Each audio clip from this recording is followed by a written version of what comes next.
살아계신 우리 하나님 아버지시여, 거룩한 안식일을 맞이하여 우리가 살아계신 하나님 앞에 예배드리기 위하여 겸손히 머리를 숙였습니다. 거룩하신 성령 하나님께서 이 시간 모이는 곳곳마다 보혜사 성령 하나님을 보내주셔서 주님이 원하시는 아름다운 예배를 드릴 수 있도록 도와주시고, 예배 드리는 모든 자의 심령 속에 하늘의 평강과 위로와 은총이 충만하게 해 주시옵소서. 오늘 우리가 말씀을 함께 나눌 때에 그 말씀이 우리의 인생의 좌표가 되게 하시고, 이 혼란한 시대를 살아가는 힘과 능력과 지혜가 되게 하여 주시옵소서. 우리 주 예수님 이름으로 간절히 기도합니다. 아멘.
사랑하는 성도 여러분, 안녕하십니까? 행복한 안식일입니다.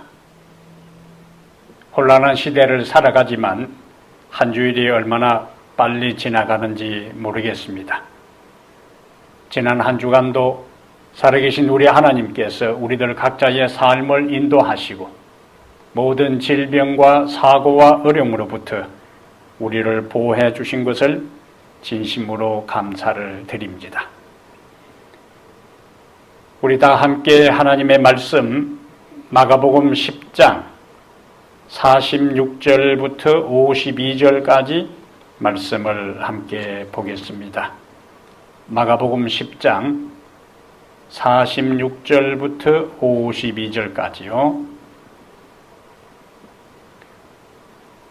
그들이 여리고에 이르렀더니 예수께서 제자들과 허다한 무리와 함께 여리고에서 나가실 때에 디메오의 아들인 맹인 거지 바디메오가 길가에 앉았다가 나사렛 예수시란 말을 듣고 소리질러 이르되 다윗의 자손 예수여 나를 불쌍히 여기소서 하거늘 많은 사람이 꾸짖어 잠잠하라 하되 그가 더욱 크게 소리질러 이르되 다윗의 자손이여 나를 불쌍히 여기소서 하는지라.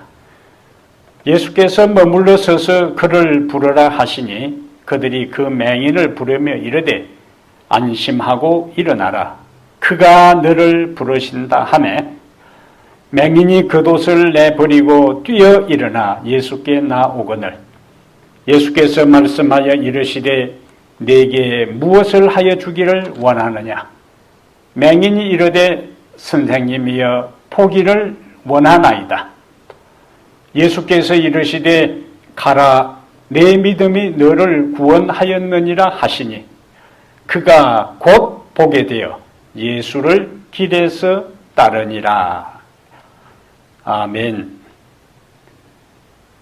오늘은 마가복음 10장 46절부터 52절을 본문으로 해서 선생님이여 포기를 원하나이다. 선생님이여 포기를 원하나이다. 이런 제목으로 하나님의 말씀을 전가하겠습니다. 초등학교 운동회 순서 중에 두 명이 한 팀을 이뤄 한 명이 머리띠로 눈을 가리고 다른 친구의 박수 소리를 들으면서 반환점을 돌아오는 경기가 있습니다. 비록 짧은 시간이라도 볼 수 없다는 게 얼마나 답답한지 모릅니다.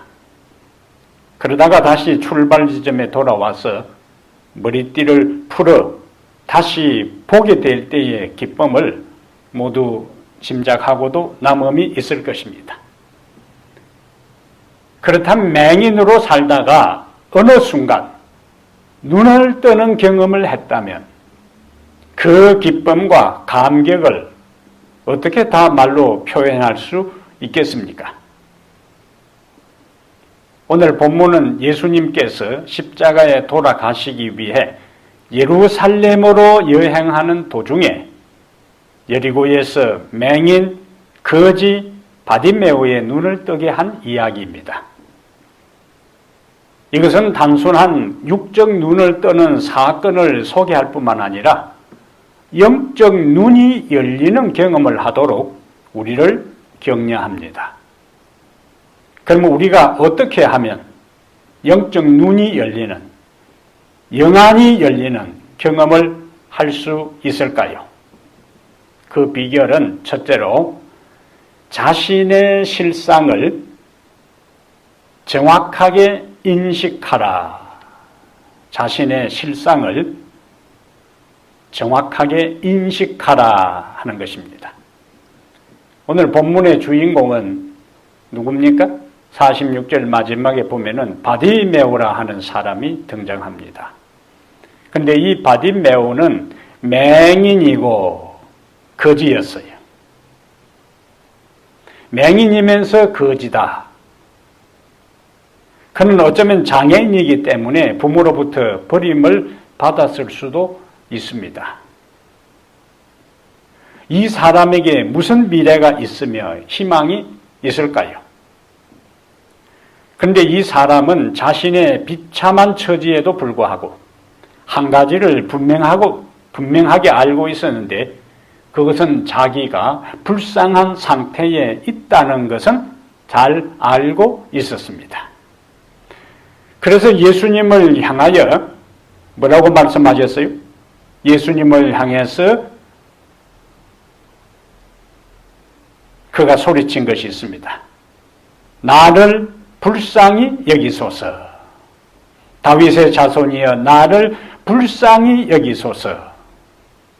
자기가 불쌍한 상태에 있다는 것을 모르는 사람이 예수님을 향해서 나를 불쌍히 여기소서라고 외칠 필요가 없습니다. 불쌍히 여겨달라는 이야기는 자신이 불쌍한 사람이라는 것을 알고 있었다는 이야기. 모든 치유는 자신의 절망적인 상태와 한계를 자각하는 것에서부터 시작합니다. 영적 세계도 동일해요. 자신이 얼마나 영적으로 눈멀어 있으며 봐야 할 것을 제대로 보지 못하는 영적 맹인 상태에 있다는 것을 아는 데서부터 치유가 일어납니다. 사람들에게 우리가 예수님을 소개하며 복음을 전해도 반응이 없고 시큰둥하고 무관심한 것은 자기가 구원이 필요한 절망적인 죄인이라는 것을 깨닫지 못하기 때문에 그렇습니다. 자신이 얼마나 불쌍하고 비참한 존재인지 자각하지 못하기 때문에 나타나는 현상입니다. 이 맹인은 자신의 실상을 인식했을 뿐만 아니라 자신의 절망적인 상태에서 벗어나게 해줄 유일한 분은 예수님 밖에 없다는 사실을 알고 있었습니다. 오늘 본문 10장 47절에 보면은 그날도 그는 여리고의 한 길가에 앉아 국을 하고 있었습니다. 그때에 나사렛 예수가 그 거리를 지금 지나가고 있다는 소리를 듣게 됩니다. 우리가 상식적으로 아는 대로 맹인들은 눈으로 시력이 없어지면 잃게 되면은 청력이 아주 발달하게 됩니다. 아주 예민하게 돼요. 그런데 그날도 앉아서 길가에서 구걸을 하고 있는데 나사렛 예수가 지나간다는 소리를 그가 듣게 돼요.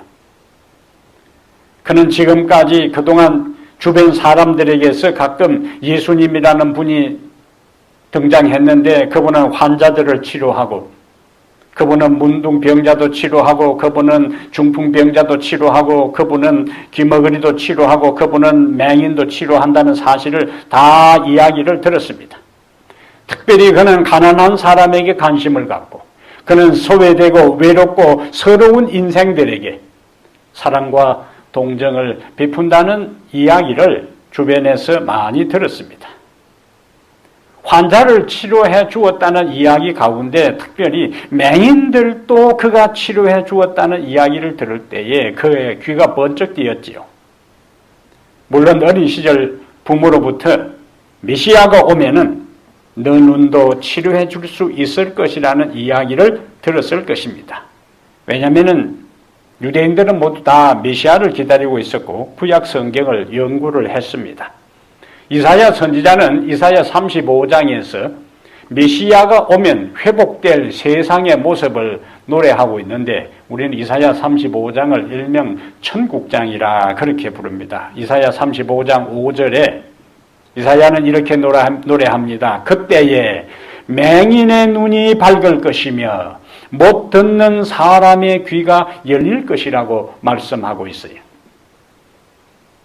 이 맹인은 아마 어쩌면 어린 시절에 그의 아버지로부터 그의 아버지가 이 바디메오를 치료하기 위해서 당시에 용하단 의사를 다 찾아가 보고 좋다는 약을 다 써보아도 더 이상 시력이 회복되지 않으니까 이사야 35장 5절을 통해서 그에게 희망을 주었을지도 모릅니다. 메시아가 오면은 맹인의 눈이 밝을 것이고 못 듣는 사람의 귀가 열릴 것이라 하는 것은 그의 가슴에 깊은 충격으로 와닿았고 그 말씀을 그는 간직하고 있었습니다.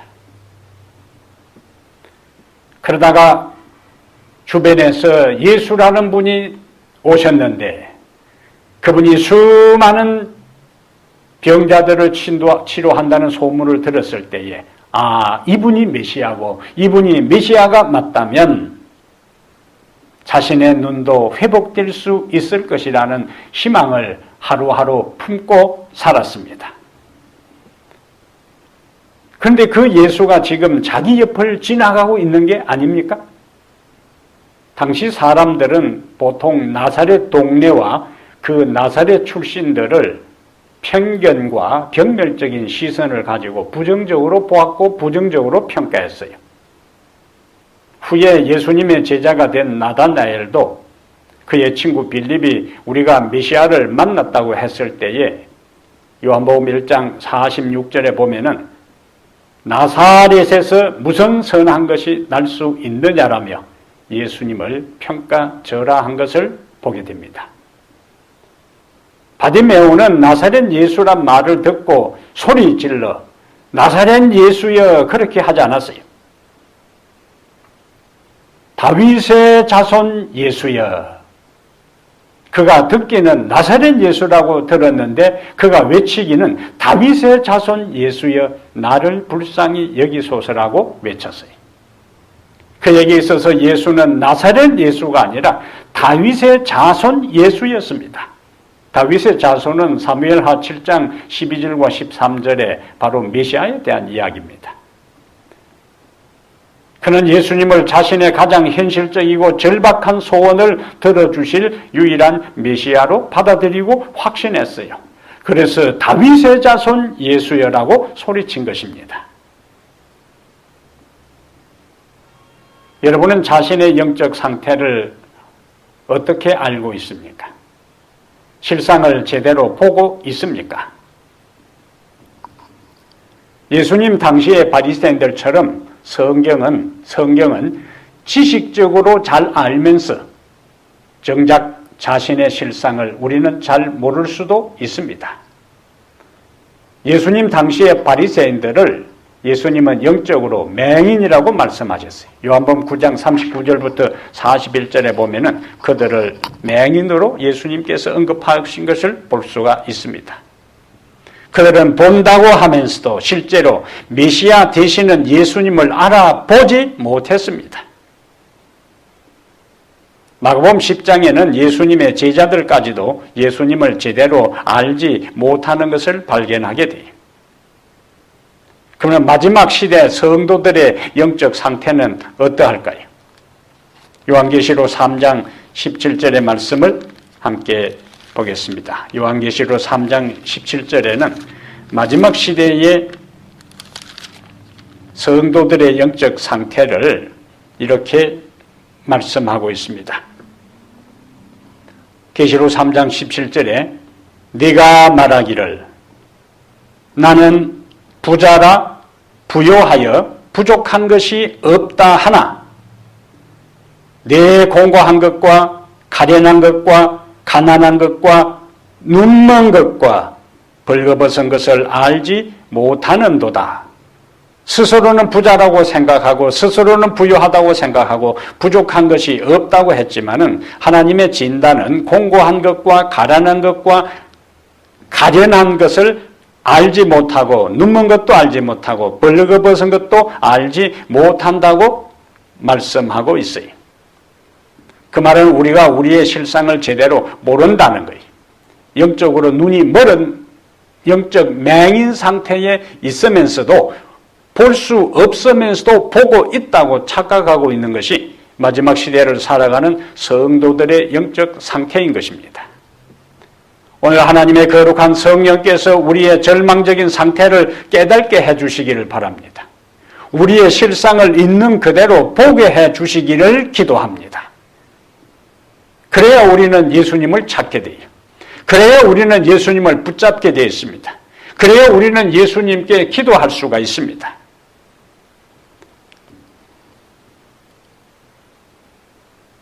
이 바디메오의 두 번째 모습은 어떻게 하면 우리가 영적으로 볼 수 있는지를 보여주는데 10장 46절에 마가복음 10장 46절에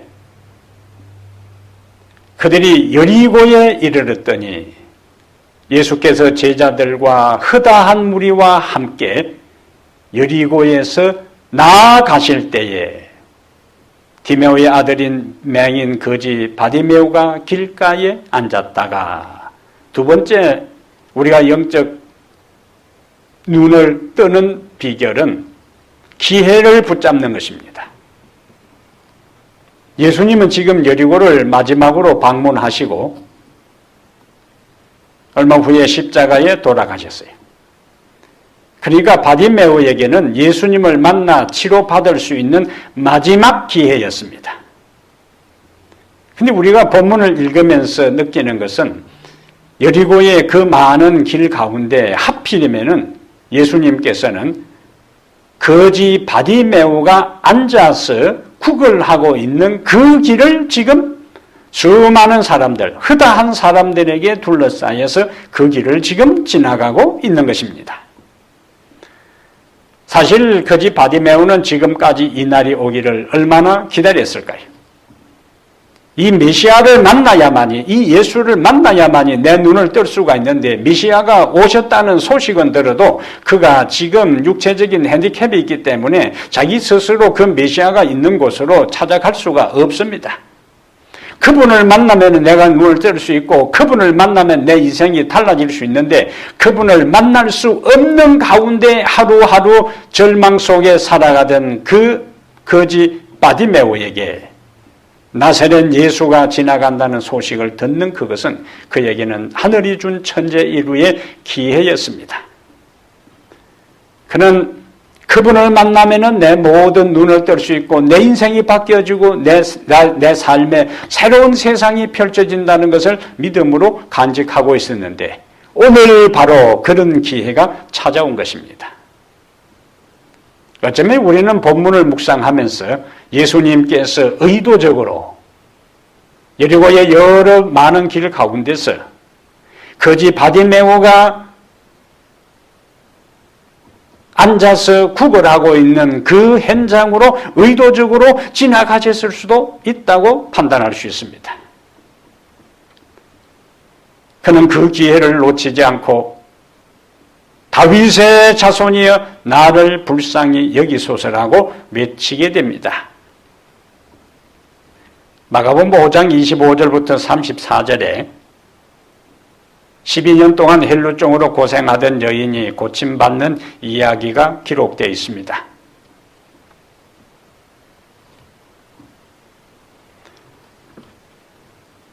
마가복음 5장 24절에는 회당장 야이로의 집으로 예수님께서 가실 때의 상황을 큰 무리가 에워싸며 밀더라고 말씀하고 있어요. 예수님이 가는 곳마다 수많은 사람들이 몰려들었습니다. 인산인해를 이루었어요. 그런데 이때에 12년 동안 하혈로 고생하고 연약해질 대로 연약해진 여인이 그 수많은 군중 속을 뚫고 들어가 예수님께로 접근하는 것은 현실적으로 불가능한 일이었습니다.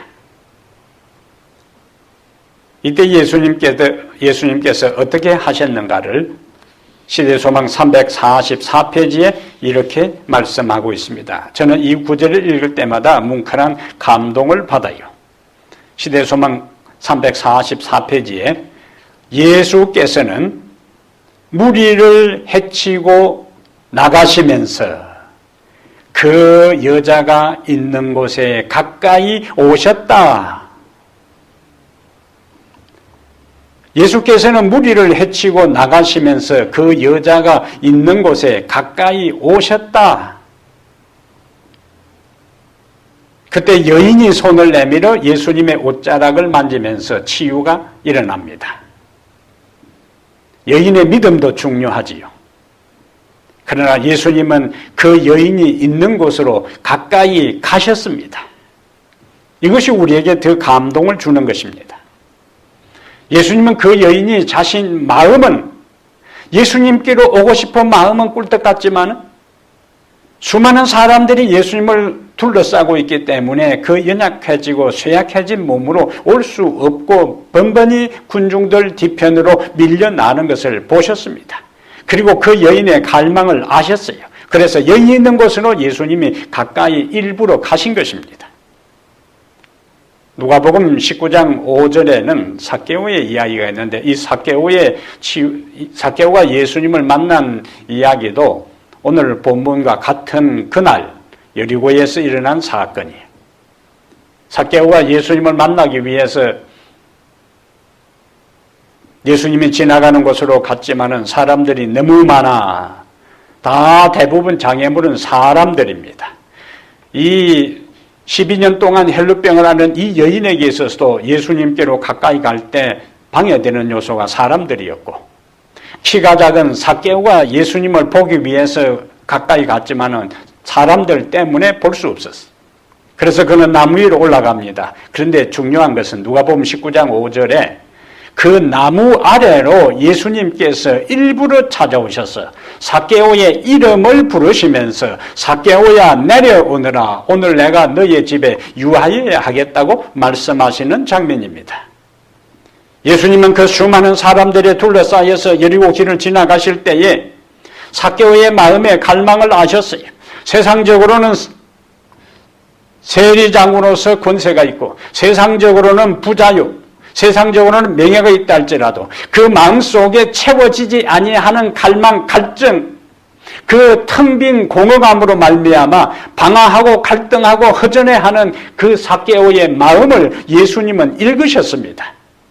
그래서 의도적으로 그 삭개오가 올라가 있는 나무 아래로 일부러 찾아오셔서 그의 이름을 부르시면서, 그리고 그날 삭개오의 집에 머무시면서 그에게 구원을 약속해 주셨습니다. 그분은 우리의 신음소리를 들으십니다. 그분은 우리의 마음의 갈망을 아십니다. 그리고 우리에게 다가오셔서 우리의 간구와 우리의 소원과 우리의 기도에 응답해 주시는 분이십니다. 이러한 예수님을 인해 감사하며 살아가게 되기를 바랍니다.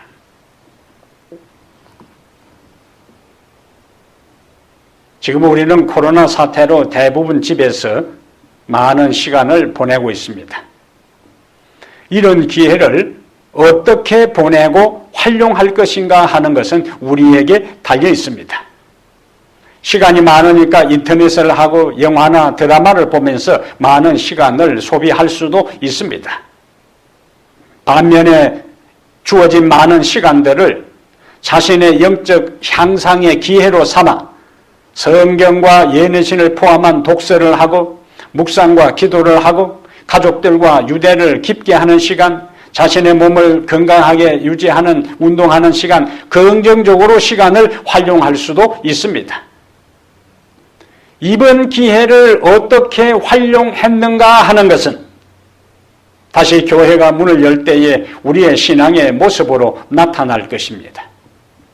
어떤 사람들은 믿음의 진보를 경험한 사람이 있을 것이고, 어떤 사람은 정체된 상태에서 그 모양 그 모습으로 나타나는 사람도 있을 것이고, 어떤 사람은 오히려 비극적으로 퇴보된 사람으로 드러날 사람도 있을 것입니다. 지금과 같은 시대적 상황에서도 깨달음이 없고 또 주어진 기회를 영적으로 활용하지 않는다면 또 다른 더 큰 위기가 올 때에도 여전히 그런 사람은 깨달음이 없을 것이고, 여전히 그런 사람은 한결같이 이전의 모습을 견지하고 유지하고 말 것입니다. 그러나 지금의 시간을 영적 각성의 기회로 활용한 사람들은 앞으로 더 큰 위기가 오더라도 지혜롭게 대응할 것이고, 하나님은 그러한 사람에게 고난의 터널을 통과할 수 있는 능력을 주실 것이고 지혜를 주실 것입니다. 지금 여러분은 이 황금 같은 시간, 이 황금 같은 기회를 어떻게 보내고 있습니까? 그것을 활용하고 있습니까? 낭비하고 있습니까?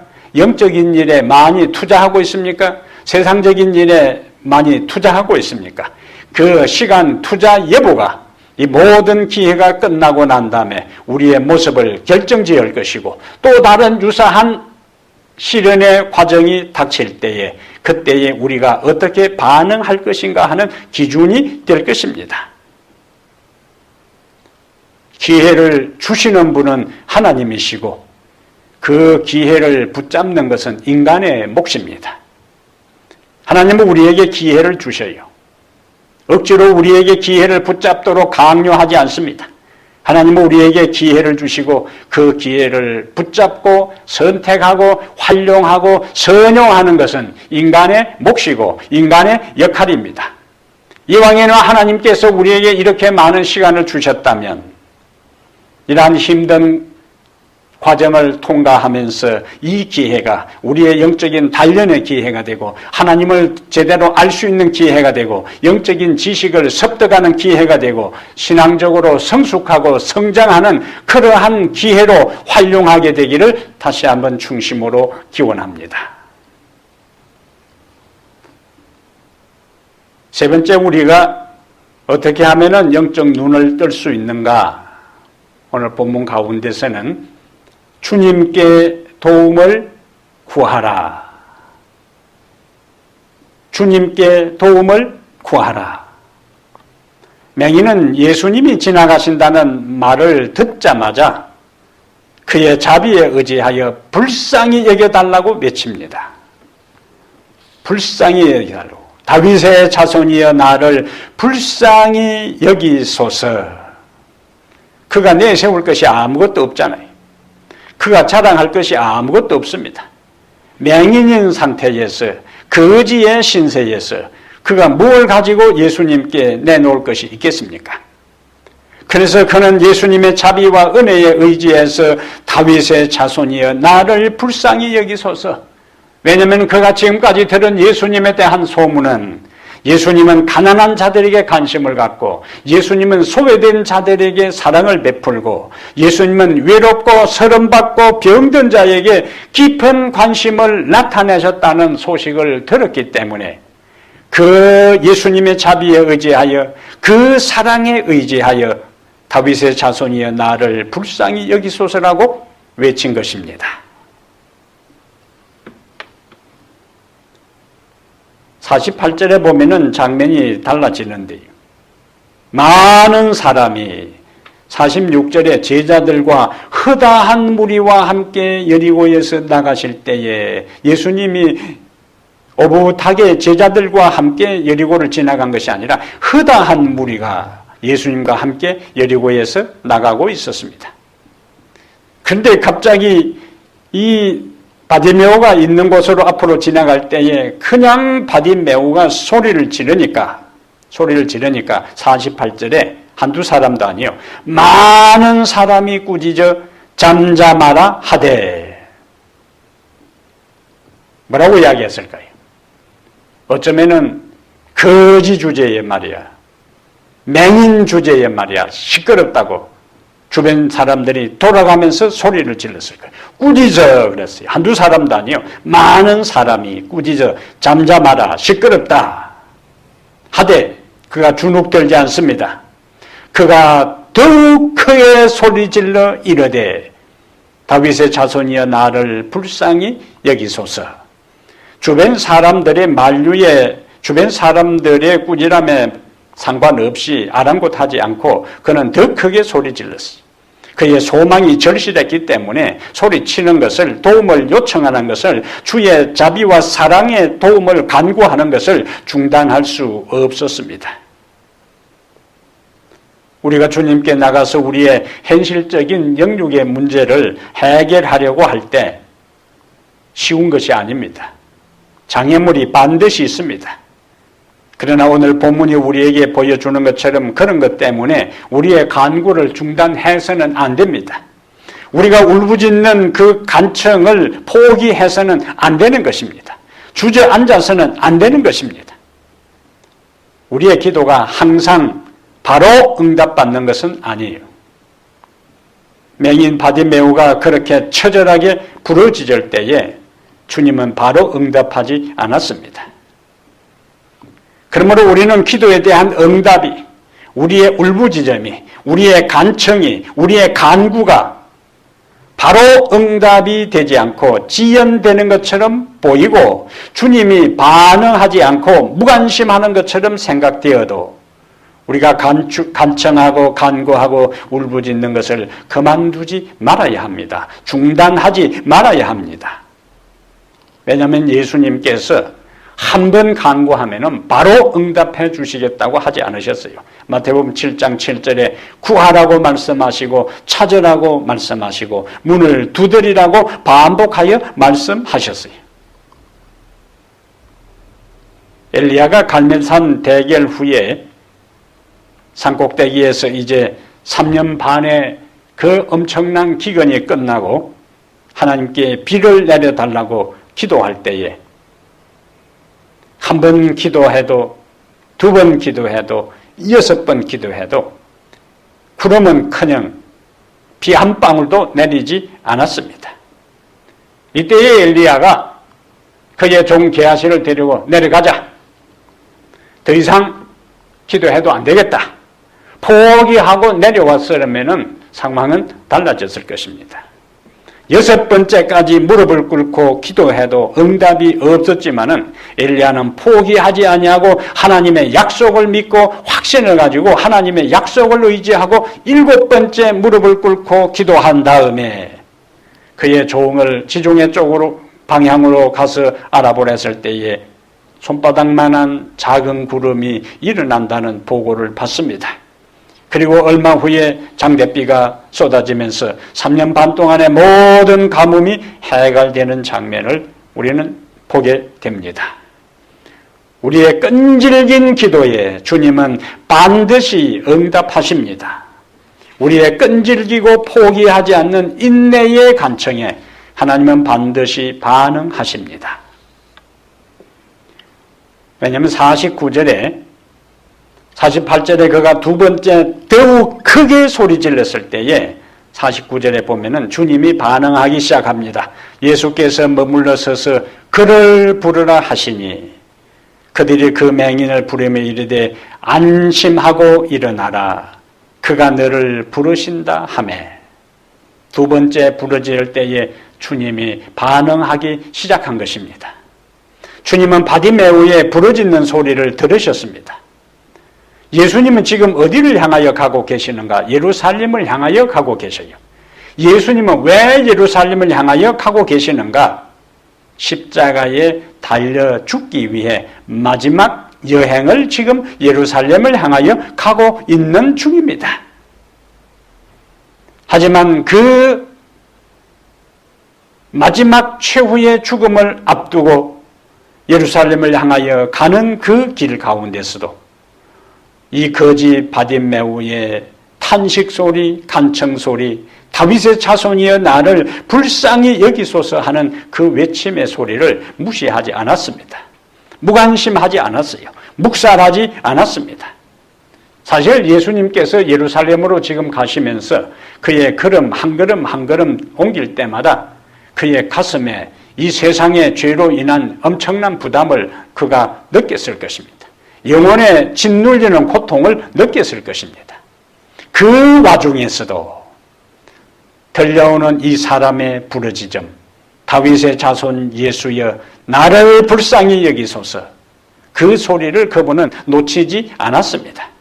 수많은 군중들이 같이 이동했다 그랬어요. 허다한 무리들이 예수님과 함께 지금 거리를 지나가고 있습니다. 얼마나 사람들이 소란스러웠을까요? 얼마나 사람들의 소리가 시끄러웠을까요? 그런데 그 중에서도 예수님은 이 거지 바디메오의 울부짖는 소리를, 부르짖는 소리를 들을 수 있었어요.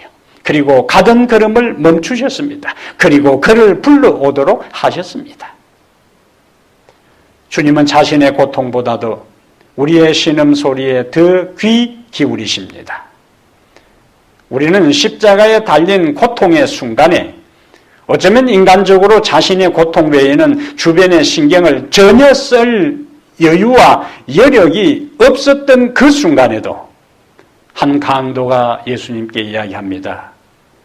당신의 나라에 임하실 때에 나를 기억해 주십시오. 주여 당신의 나라에 임하실 때에 나를 기억해 달라고. 그가 그 소리는 얼마나 처절했을까요? 얼마나 고통스러웠을까요? 얼마나 단발마처럼 울부짖었을까요? 지금 생명이 점점 생명의 불꽃이 식어가는 그 순간, 자기 옆에 구원자 예수가 있을 때에 자기에게 주어진 마지막 기회, 그의 숨이 점점 가파가면서 끊어져 가면서 주여 당신의 나라에 임하실 때에 나를 기억해 주십시오. 그 강도만 죽어가고 있는 것이 아니었습니다. 그 강도만 피를 흘리는 것이 아니었어요.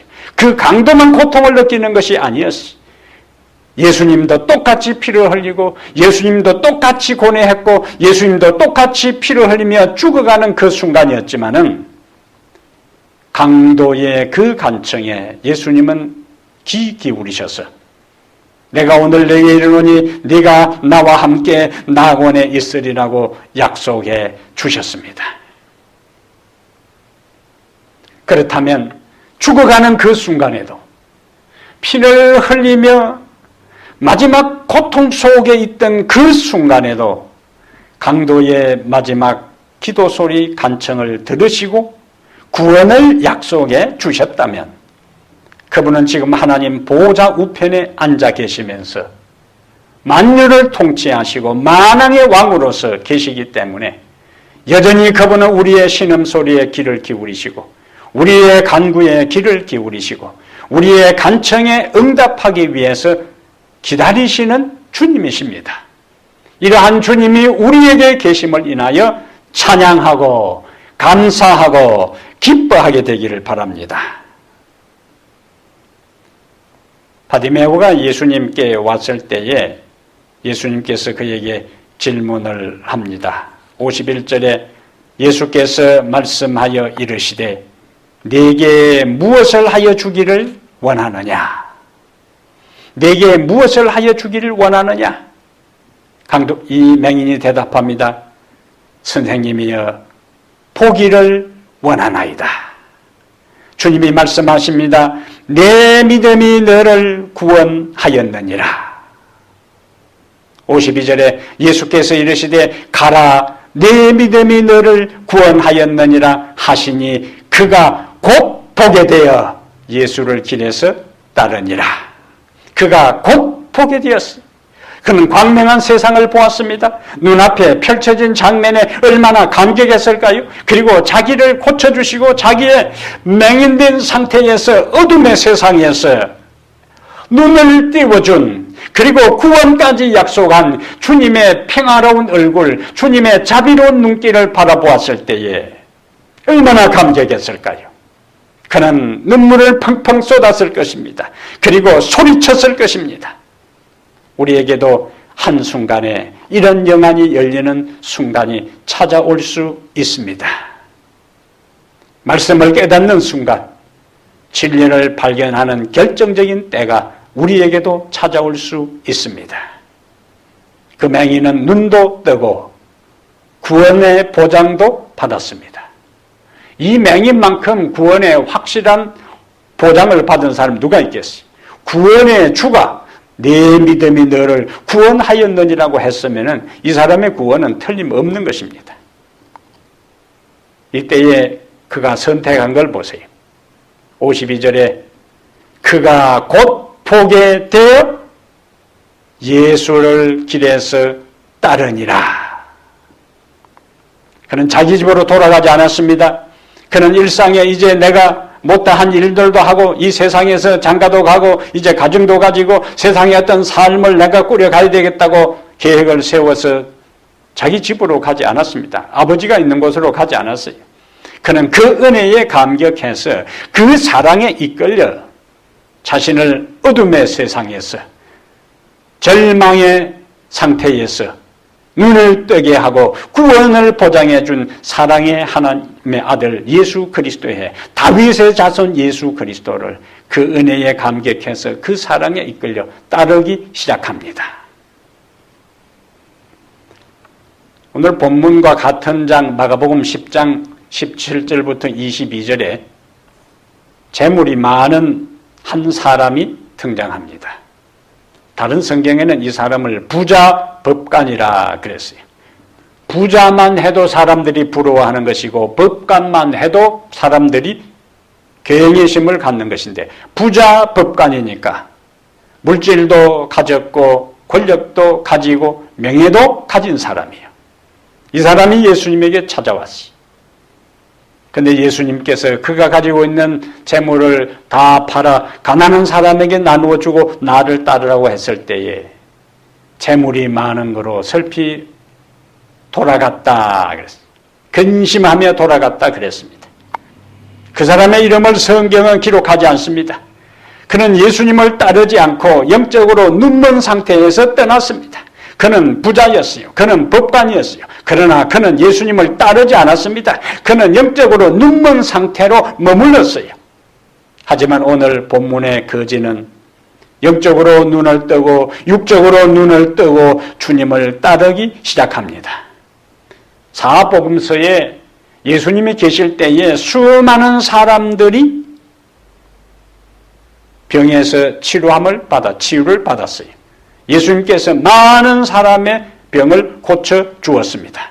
그런데 특이한 것은 그 많은 사람들의 병을 예수님께서 고쳐 주셨지만은 그 수많은 치료받은 사람들 가운데 유독 오늘 본문에 맹인 상태에서 눈을 뜨고 그를 따른 이 바디메오만 이름이 기록되어 있습니다.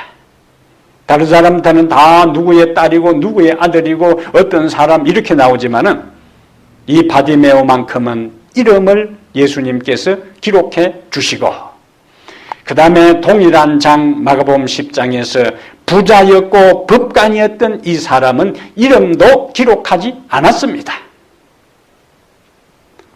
주님에게는 세상적으로 부자고 법관인 것 중요하지 않습니다. 거지였지만 영적으로 그분의 신분을 알고 자비를 구하고 따르는 이 바디메오가 예수님에게는 더 소중했고 더 가치 있고 더 귀중한 존재였습니다. 그래서 그의 이름을 거룩한 성경에 남긴 것입니다. 여러분은 지금 주님을 떠나간 부자 법관의 길을 따르고 있습니까? 아니면 주님을 따르는 바디메오의 길을 가고 있습니까? 부자 법관의 길을 따른다면 우리는 무명의 존재, 사라지는 존재, 없어지는 존재가 될 것이고 바디메오처럼 주님을 따르고 그 은혜에 감동받아 그 사랑에 이끌려 주님을 쫓는 자는 하나님께서 우리의 이름을 기억하시고 주님이 이 세상에 오시는 날 우리의 이름을 불러주시고 이 땅에서 그분을 따랐던 우리의 삶이 하늘까지 연결되어 영원히 우주에 이름을 남기는 존재로 우리를 인도해 주실 것입니다. 사랑하는 여러분, 많은 사람들이 현재의 상황을 바라보면서 앞으로 닥칠 일을 두려워하고 있습니다. 어떤 사람들은 세상에 임할 일을 두려워하고 있고 어떤 사람은 자신의 믿음의 부족 때문에 이와 같은 믿음의 상태로 어떻게 미래의 위기를 통과할지 근심하고 염려하는 것을 봅니다. 우리가 기억할 것이 있습니다. 우리는 종말 사건 자체에 초점을 맞추지 말고 하나님께 초점을 맞추어야 합니다. 위기 크라이시스에 초점을 맞추지 말고 그리스도에게 우리의 시선에 초점을 맞추어야 하는 것입니다. 지금까지 인도하신 하나님, 지금까지 내 인생을 여기까지 섭리하신 주님을 신뢰하며 살아가게 되기를 바랍니다. 지금 그분을 따르면 미래는 두려워할 것이 없습니다.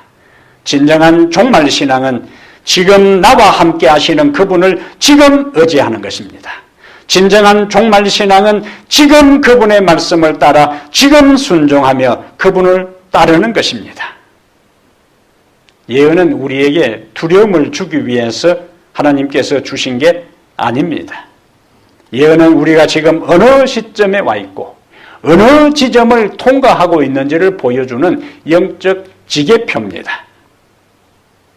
그러므로 여러분, 이전에 제7안식일 예수 재림교회가 가르치는 종말론은 상당히 허황된 것처럼 보였습니다.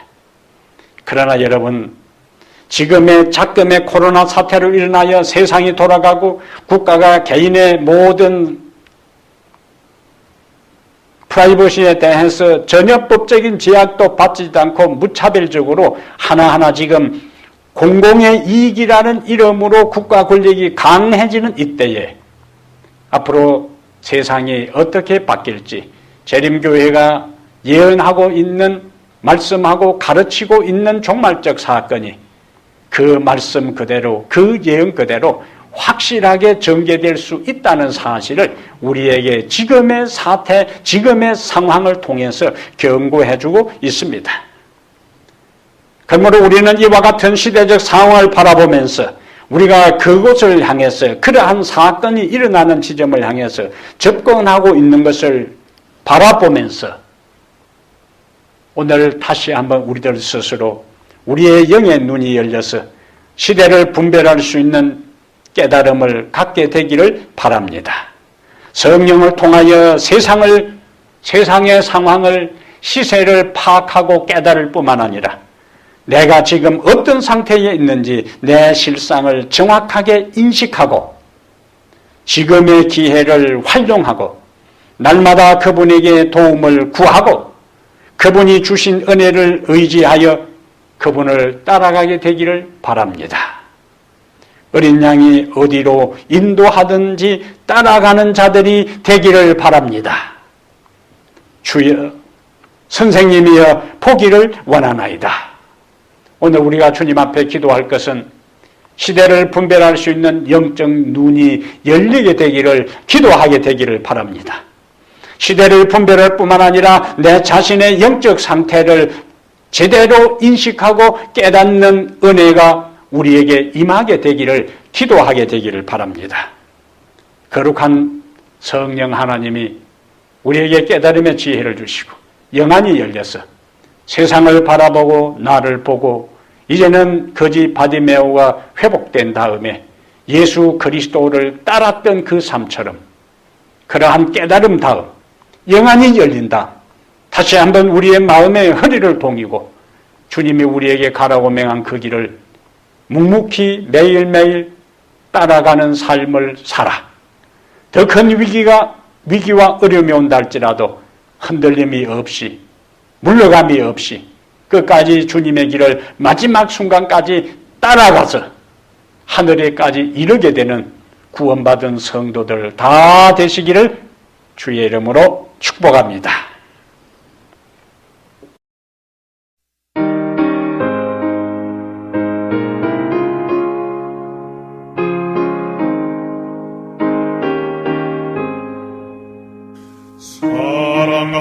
사랑하는 예수님을 따라가고 싶으니 인도하여 주옵소서.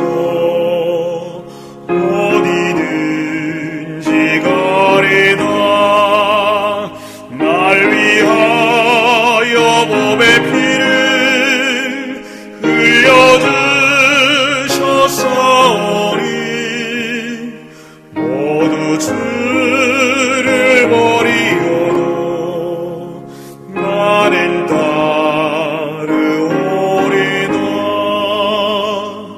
깊은 바다 물결같이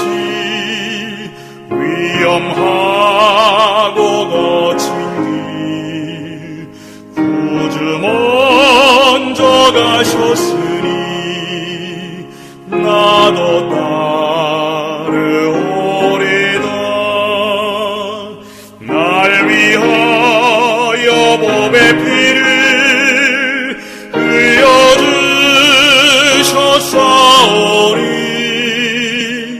모두 주를 버리어도 나는 따르오리다.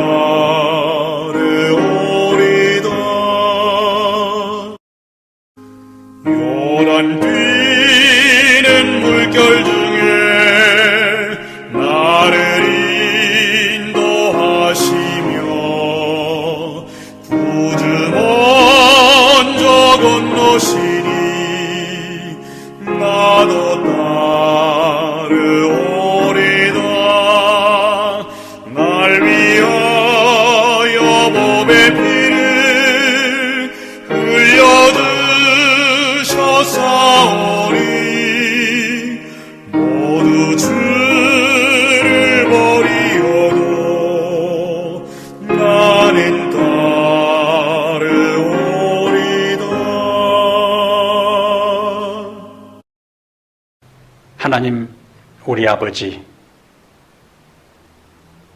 이 어려운 시대를 살아가지만은 우리 가정과 우리 개인과 우리 교회를 지금까지 눈동자처럼 지키시고 보호해 주신 것을 감사합니다. 거룩하신 성령이시여, 이 시간 우리 모두에게 오셔서 우리의 실상을 보게 하여 주시옵소서. 눈먼 것을 보게 하시고, 가난한 것을 보게 하시고, 공고한 것을 보게 하시고, 벌거벗은 것을 보게 하여 주시옵소서. 영적 눈이 열려서 세상의 현재의 상황을 예언적인 관점에서 정확하게 이해하고 깨달을 수 있는 영적 이해력과 안목을 갖게 하여 주시옵소서. 그래야 세상의 모든 징조를 꿰뚫어 이해할 뿐만 아니라 내 자신의 현재의 적나라한 신앙의 상태를 제대로 이해하여 하나님의 성령이 이끄시는 대로 주님을 따라가는 저희들 되게 하여 주시옵소서. 두려움으로 따라가는 존재가 아니라, 공포에 의해 따라가는 존재가 아니라, 이 바디메오처럼 구원받은 기쁨과 회복된 은혜와 그 사랑에 감동받아 주님을 따르게 하여 주시옵소서. 세상의 사건에 우리의 초점을 맞추지 말게 하시고, 그 사건 너머에 온 세상을 당신의 능력의 장중에서 주도하시고 주관하시고 통치하시는 살아계신 하나님과 그 아들 예수 그리스도와 날마다 매 순간 우리와 함께 하시고 은혜를 주시는 성령 하나님께 우리의 마음을 고정시키고 매일 매 순간 주님의 길을 따라가게 해 주시옵소서. 이제는 우리 주 예수 그리스도의 은혜와 하나님 아버지의 무한하신 사랑과 성령의 충만한 역사가 주의 길을 따르기로 결심한 우리 모든 성도들 머리 위에 이제부터 영원토록 함께 있을지어다. 아멘.